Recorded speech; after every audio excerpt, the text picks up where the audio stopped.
Podemos falar sobre a existência de Jesus? Sim.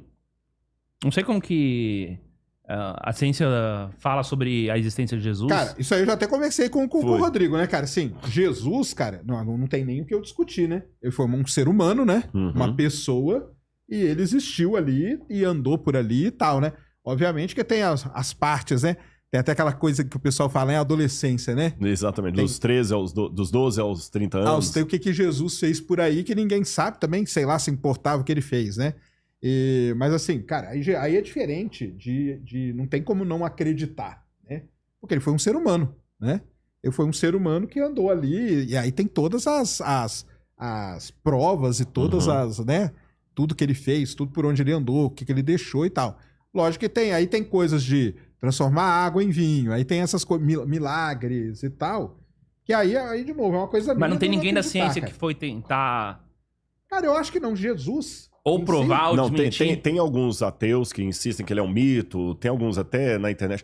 Agora, só que tem uma coisa que tem que refinar também. Não, eu já vi uma interpretação seguinte, que Jesus, ele era uma pessoa muito inteligente e ele teria lido, nem é o que eu penso não, eu só li isso aí.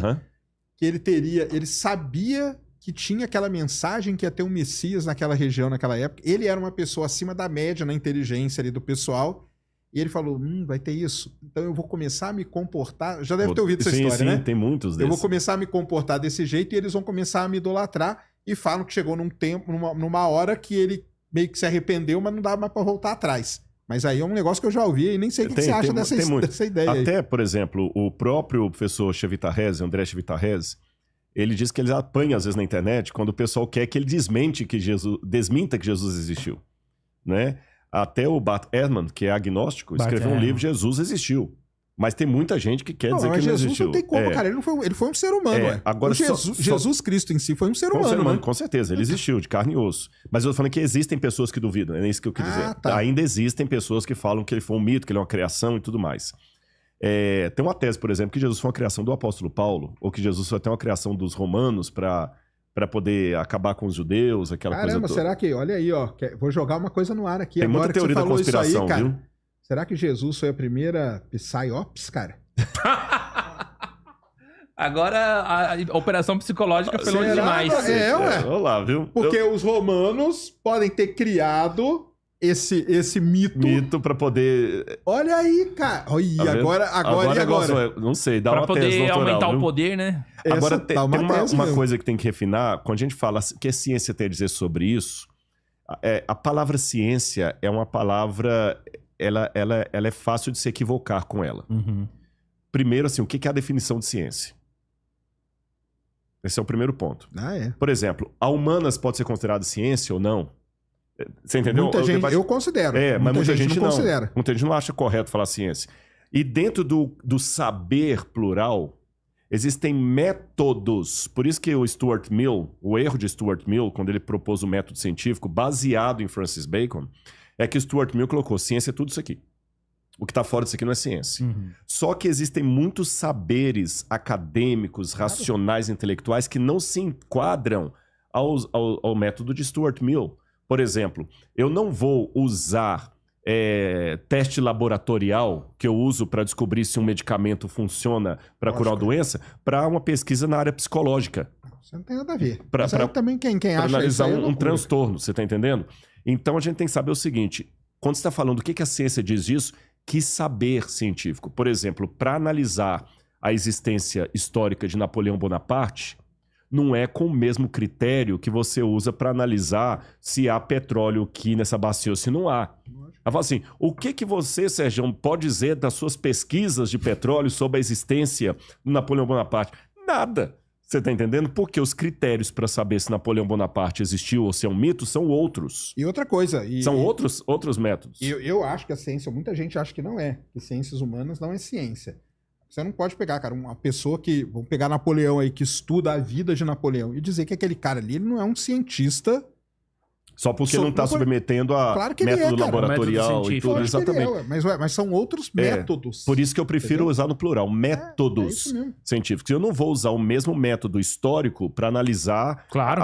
se a água veio do espaço ou se a água está aqui. Exato. São critérios diferentes. E ainda tem uma coisa que eu ainda vou além. O ideal mesmo, eu acho que é a integração de tudo isso no final. Eu sabia que é interessante você colocar isso, vou dar um testemunho. Quando eu comecei o meu primeiro doutorado, o ideal era você saber cada vez mais sobre cada vez menos. Hoje, o ideal é você conseguir dialogar com áreas diferentes. Que é o grande desafio. Você tá entendendo? Porque todo mundo quer te matar. Entendi. Entendeu? Exatamente. E você tem que conseguir dialogar. Então, por exemplo, na minha área de arqueologia, eu lido com biólogos. Eu fiz, por exemplo, datação em termoluminescência de um tijolo cuneiforme, que eu vou te mostrar, que eu traduzi o tijolo e encontrei o nome de Nabucodonosor do pai dele. E eu publiquei um artigo científico sobre a datação por termoluminescência. Só que qual foi a minha contribuição para o artigo? Apenas trazer o tijolo e traduzir. Eu não entendo bolufas de termoluminescência. Mas aí você se juntou com Mas o meu nome tá lá e tá no meu currículo Lattes. Você tá entendendo? Mas eles também, que fizeram termoluminescências, entendem bolufa de Babilônia, de acadiano. Mas deu um artigo. Não, e o lance é esse, pegar na área da astronomia. O céu, por exemplo, ele conta uma história. Lá do pessoal da Mesopotâmia lá. E tudo mais. Eu não entendo nada disso, mas eu entendo das constelações. Então, quando você junta com alguém que sabe daquela história ali... Fica muito mais rico saber. o conhecimento da astronomia, você junta as duas coisas. É igual a galera que estuda Stonehenge. Né? Então, tem o pessoal que estuda Stonehenge, tem o pessoal lá que entende de geologia, das rochas que foram usadas, e aí entra o pessoal que entende da história daquela região. E quando você junta, e os arqueólogos também, quando você junta esses três, você conta aquilo completo. Pra mim, cara, é o maior erro a pessoa querer se isolar e falar, não, cara, eu não preciso de ninguém, não, eu domino todas essas áreas aqui e não vou dividir minha... Isso é a maior burrice que tem pra mim, cara. Você, quanto mais pessoas integradas de conhecimento diferente, e eu acho que é até melhor pra pesquisa, porque traz um ar novo, cara. Com certeza. Porque às vezes você tá aqui, ó, fazendo um negócio tão... Aí chega alguém aqui que é de uma área diferente, complementar, e fala... Mas você já olhou por esse outro ponto de vista aqui? E às vezes até corrige. Aí você fala, caramba, cara, aí, ó, nunca tinha visto, porque você tá tão fechado naquilo ali que você fica tapado, cara. Na verdade, a frase é essa, que é o cavalo, né? O cavalo não põe aquele tapa ali? É, a viseira. Pra ele andar aqui reto? Então, o fazer pesquisa... hoje não tem mais isso, viu, galera? Você pegar e ficar estudando só aquilo seu, não faça isso, cara. Dialogue, parta pra integração, mesmo que você... não concordo. Por exemplo, seria muito legal estudar como que era o céu no dia que nasceu Jesus, até a estrela de Belém, aquela dúvida que a gente tem. A gente faz, por exemplo, tem um estudo muito interessante sobre datação que a gente dialoga tremendamente com a astronomia. Porque, por exemplo, eu tenho um tablete cuneiforme que me descreve um eclipse. Aí vamos ver se aquele eclipse... E fala e eu consigo, tem programas de computador que sabe que o céu, na verdade... De novo, se eu falar uma imprecisão aqui, você me corrige.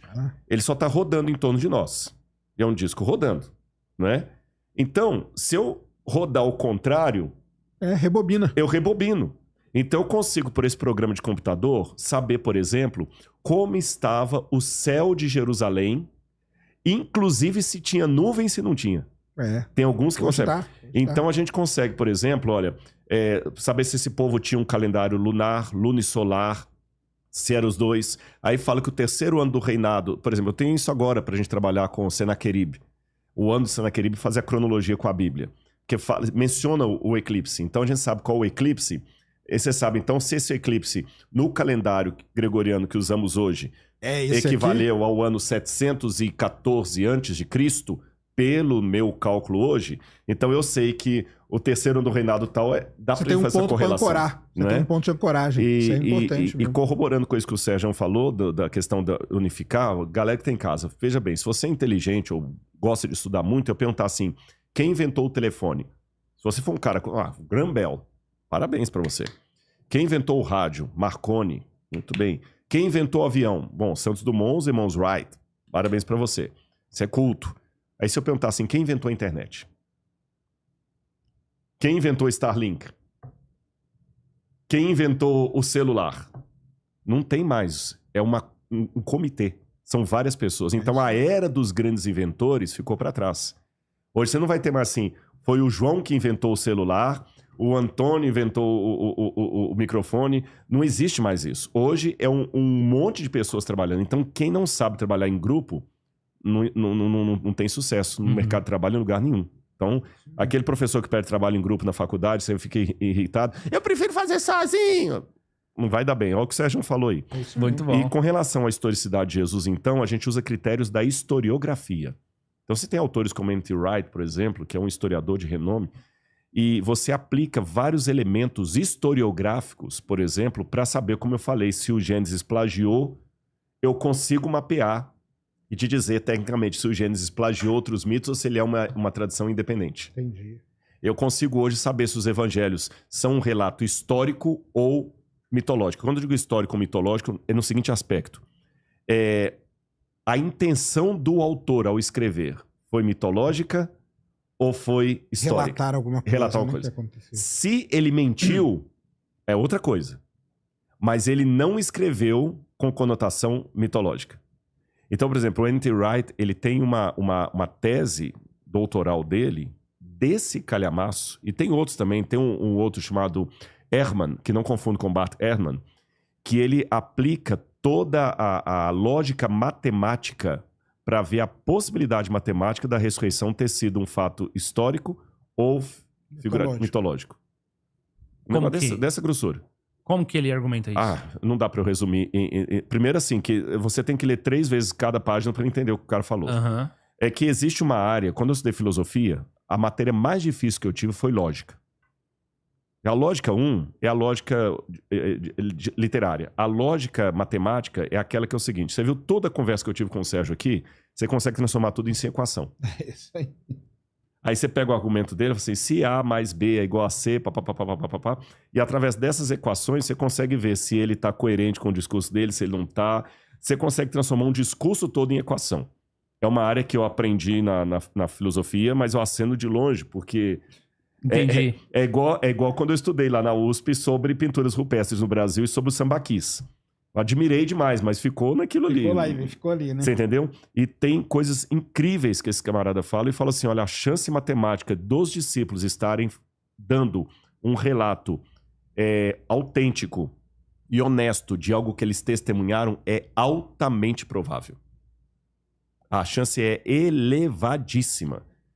Sabe? Então, os evangelhos... Então, quando a pessoa fala que os evangelhos são um mito, eu até esqueço a área religiosa e falo assim, ele não entende de literatura para falar isso. Ele está falando um jargão popular.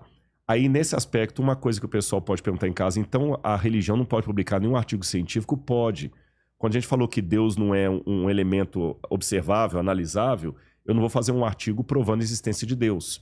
Mas eu posso publicar um artigo científico, por exemplo, para verificar a existência histórica de Jesus. Você entendeu? Ou alguma etapa da vida dele. Etapa da vida dele. Os manuscritos do Mar Morto produzem um artigo científico para ver o que o povo pensava naquela época. Existem artigos científicos que eu analiso, por exemplo, se a cidade de Etel é Betsaida ou não é Betsaida.